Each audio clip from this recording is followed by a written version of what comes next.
রাতের আকাশ যেন এক মহাযুদ্ধের মঞ্চ। অন্ধকার চিরে উঠে আসে আগুনের রেখা, আকাশের বুক চিরে ধেয়ে যায় ক্ষেপণাস্ত্র। সমুদ্রের ঢেউয়ে প্রতিধ্বনিত হয় বিস্ফোরণের গর্জন, যেন এক সিম্ফনি যেখানে লোহিত সাগরের বুকে বাজছে প্রতিরোধের দুর্নিবার সুর।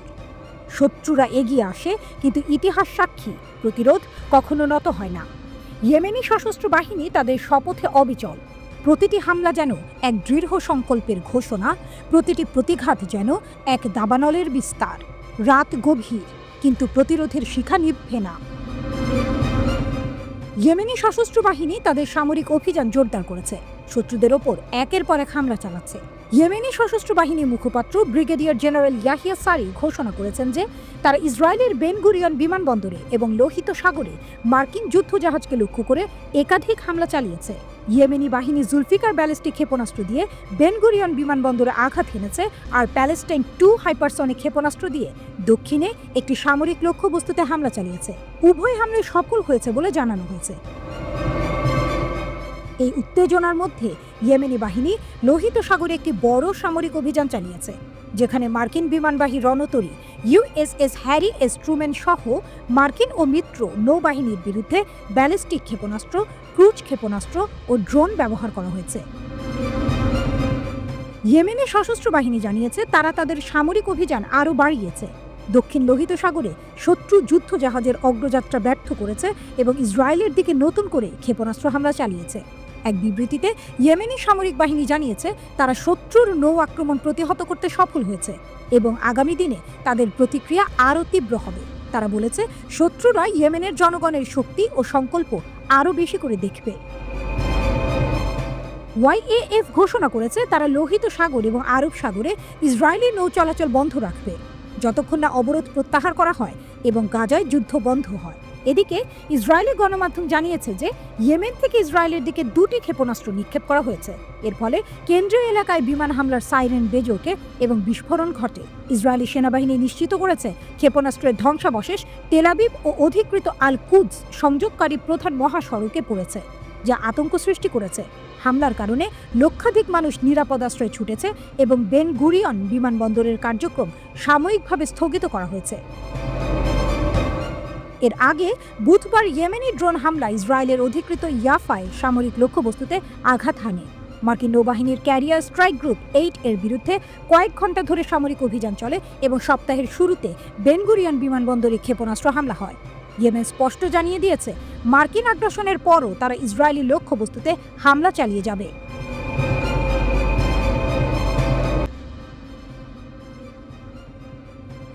যুদ্ধের দামামা যখন ক্রমশ তীব্রতর হচ্ছে, তখন যুদ্ধক্ষেত্রের বাইরে আরেকটি লড়াই শুরু হয়েছে, যা চোখে দেখা যায় না, কেবল অনুভব করা যায়। ইসরায়েল তার রিজার্ভ বাহিনী নিয়ে এক সংকটের দ্বারপ্রান্তে দাঁড়িয়ে, কারণ যোদ্ধারাই যখন যুদ্ধকে অস্বীকার করে তখন যুদ্ধের ভবিষ্যৎ অনিশ্চিত হয়ে যায়। রিপোর্ট আল মায়াদিনের।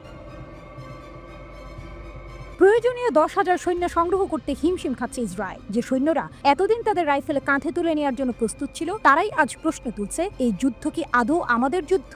গাজায় যুদ্ধ পুনরায় শুরু হওয়ার পর থেকেই রিজার্ভ সৈন্যদের একাংশ সেবায় যোগ দিতে অস্বীকৃতি জানিয়ে আসছে, যা ইসরায়েলি সামরিক বাহিনীর জন্য এক গভীর সংকেত। ইসরায়েলি দখলদার বাহিনী সতর্ক করেছে, রিজার্ভ বাহিনীর মধ্যে এই মনোভাব কেবল বিচ্ছিন্ন ঘটনা নয়, বরং এক নতুন প্রবণতা, এক প্রবল স্রোত যা সামরিক কাঠামোকে নাড়িয়ে দিচ্ছে। সামরিক বিশ্লেষক ইয়ানিফ কুবোভিচের মতে, সেনাবাহিনী এখন ক্রমবর্ধমান মনোবল হ্রাসের মুখোমুখি, যেখানে সৈন্যদের দৃষ্টিতে কর্তব্যের পবিত্রতা ম্লান হয়ে যাচ্ছে।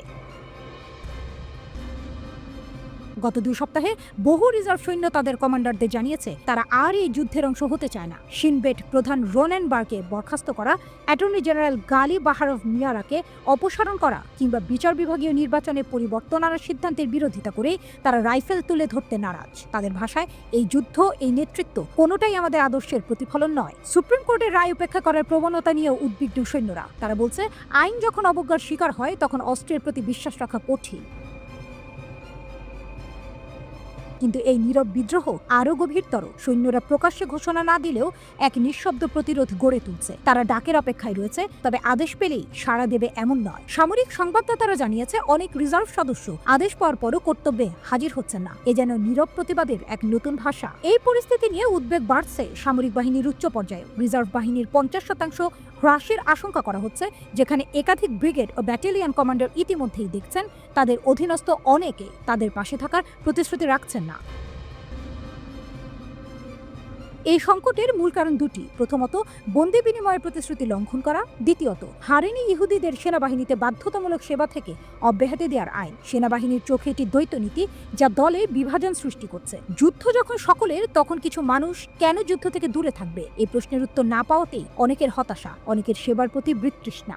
ইসরায়েলি সংবাদ মাধ্যমের তথ্য অনুসারে এই অস্বীকৃতি শুধু সৈনিকদের মধ্যে সীমাবদ্ধ নয়, বরং উচ্চ পদস্থ কমান্ডাররাও এই প্রতিবাদের অংশ। সৈন্য সংগ্রহ প্রক্রিয়া দুর্বল হয়ে পড়ছে এবং সামরিক বাহিনী জানে এটি একটি সাময়িক সমস্যার চেয়ে অনেক বড় কিছু। স্বাস্থ্য, অর্থনৈতিক বা পারিবারিক কারণ দেখিয়ে সেবায় অনীহা প্রকাশ করলেও প্রকৃত কারণ নৈতিক দ্বিধা, যার শিকড় অনেক গভীরে। সামরিক বাহিনীর ঊর্ধ্বতন কর্মকর্তারা স্বীকার করেছেন, শত শত রিজার্ভ সৈন্যকে বরখাস্ত করা কোনো কার্যকর সমাধান নয়। যুদ্ধের দামামা 1 বছর ধরে বেজে চলেছে। সৈন্যরা ক্লান্ত, যুদ্ধের ভার আর বইতে চাইছে না। কারাদণ্ড কিংবা আর্থিক জরিমানাও তাদের দৃষ্টিভঙ্গি বদলাতে পারছে না। এদিকে সামরিক কর্তৃপক্ষ সতর্ক নজর রাখছে এমন এক প্রবণতার ওপর, যেখানে অভিভাবকরাও যুদ্ধক্ষেত্রে সন্তানদের পাঠাতে চাইছেন না। অনেকেই তাদের সন্তানদের ফ্রন্ট লাইনের পরিবর্তে অফিসের কাজে বদলি করার অনুরোধ জানাচ্ছেন।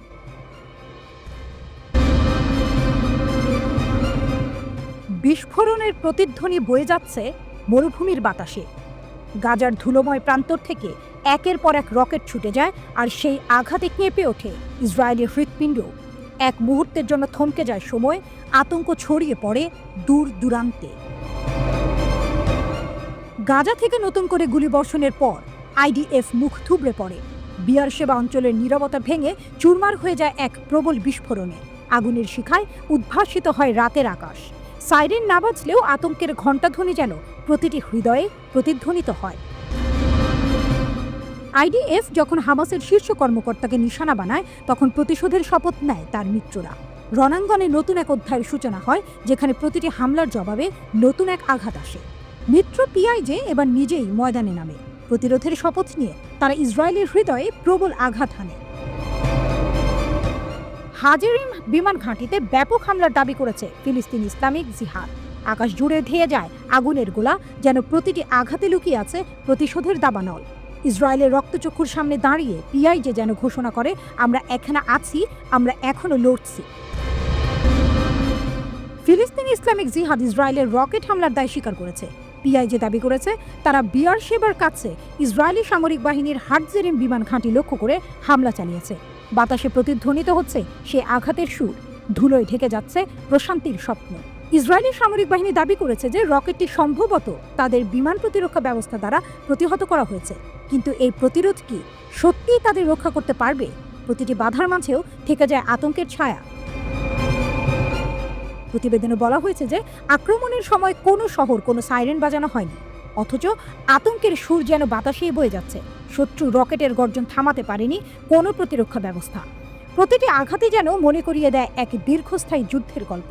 এছাড়াও বিয়ারশেবা এলাকায় সন্দেহভাজন বাধার কারণে একটি বিস্ফোরণ শোনা গেছে। অন্ধকার রাতের নিস্তব্ধতায় এই বিস্ফোরণ যেন এক নতুন বার্তা বয়ে আনে। এই লড়াইয়ের শেষ এখানেই নয়। এর আগে আইডিএফ নিশ্চিত করেছে যে উত্তর গাজা উপত্যকা থেকে একটি দীর্ঘ পাল্লা রকেট নিক্ষেপ করা হয়েছে। রকেট ছুটে যায় দিগন্তের দিকে, আর ইসরায়েলের প্রতিরক্ষা ব্যবস্থা তৎপর হয় প্রতিরোধের জন্য। কিন্তু এই প্রতিরোধ কি সত্যিই যথেষ্ট? আইডিএফ হামাসের একজন গুরুত্বপূর্ণ মুখপাত্রকে হত্যা করার খবর প্রকাশের পর পিআইজের সর্বশেষ আক্রমণটি ঘটে। যুদ্ধের দাবানলে আরেকটি অধ্যায়ের সূচনা হয়, যেখানে প্রতিটি প্রতিশোধের গল্প আরও গভীর, আরও তীব্র।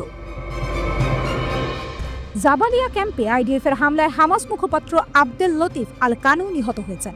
তার মৃত্যুর মধ্য দিয়ে একটি অধ্যায় শেষ হলেও নতুন এক প্রতিরোধের সূচনা হয়, কারণ প্রতিটি পতনই যেন এক নতুন উত্থানের ইঙ্গিত দেয়। গাজা উপত্যকায় আইডিএফের নতুন স্থল আক্রমণের মধ্যে হামাসের উপর সর্বশেষ ধাক্কা, বুলেটের শব্দ, বিস্ফোরণের আলো। এই প্রাচীন ভূমিতে যেন শান্তি শুধুই এক অধরা স্বপ্ন। আকাশে ভেসে বেড়ানো ধোঁয়া আর ধ্বংসস্তূপের মাঝে দাঁড়িয়ে প্রশ্ন জাগে, এই যুদ্ধের শেষ কোথায়? শান্তির আশার বীজ কি কখনোই অঙ্কুরিত হবে না?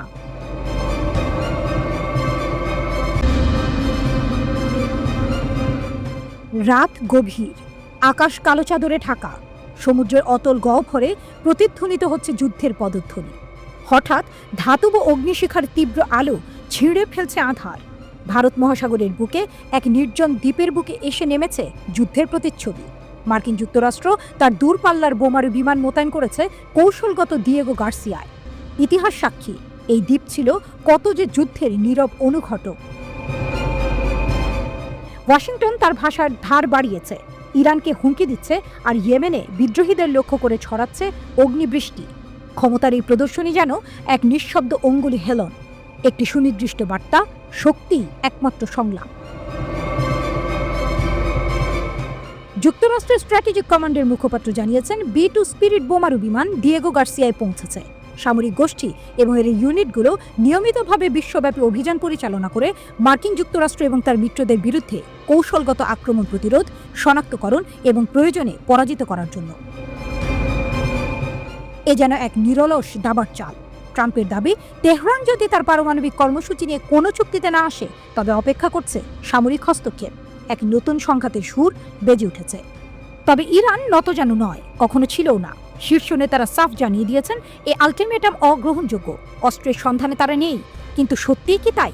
যুদ্ধের মেঘ জমছে, পর্দার আড়ালে চলে কূটনৈতিক খেলা। এই মোতায়েন এক অব্যক্ত সংকেত, বড় কিছুর প্রস্তুতি চলছে। স্যাটেলাইট চিত্র বলে দিচ্ছে, গত 48 ঘন্টায় দিয়েগো গার্সিয়ায় জমায়েত হয়েছে শক্তির এক নতুন প্রবাহ। 3টি C-17 কার্গো বিমান, 10টি আকাশ রিফুয়েলিং ট্যাঙ্কার এসে পৌঁছেছে এই দ্বীপে। অন্ধকারে ঘুমিয়ে থাকা মহাসাগর আজ নতুন করে জেগে উঠেছে। এই মোতায়েনের খবর আসে এমন এক সময় যখন ইরান তার নতুন ক্ষেপণাস্ত্র শহর উদ্বোধন করেছে। আগুনের খেলা আরও তীব্র হতে চলেছে। ইরানের রাষ্ট্রীয় গণমাধ্যমে দেখানো হয়েছে নতুন সব ক্ষেপণাস্ত্র, দূরপাল্লার ব্যালিস্টিক অস্ত্র, যা ভবিষ্যতে আরও শক্তিশালী হয়ে উঠবে। ঘোষণা এসেছে প্রতিরক্ষাকে আরও কঠোর ও অপ্রতিরোধ করার প্রতিশ্রুতি। দিয়েগো গার্সিয়া এই একটুখানি ভূমি কিন্তু কত যে ইতিহাসের ভার বহন করে। এটি শুধু এক দ্বীপ নয়, এটি মার্কিন শক্তির প্রতীক, যুদ্ধের জন্য তৈরি এক দুর্গ। এখানে প্রস্তুতি নেওয়া হয়েছিল আফগানিস্তানে 2001 সালের হামলার জন্য। এখান থেকেই যাত্রা করেছিল 2003 সালের ইরাক অভিযানের বোমারু বিমান। আজও সেই একই দ্বীপ, সেই একই ছকে সাজানো এক নতুন যুদ্ধের পূর্বাভাস দিচ্ছে। এই দ্বীপ যেন এক নিঃসঙ্গ সাক্ষী, আকাশের দিকে তাকিয়ে আছে। এর বালুকা বেলা শুনেছে যুদ্ধের ফিসফিসানি, দেখেছে আগুনে ঝলসে যাওয়া দিগন্ত রেখা। আরেকটি যুদ্ধকে দ্বারপ্রান্তে। শক্তির এই মোহরা থামার নয়, একের পর এক দাবার চাল পড়তে থাকবে।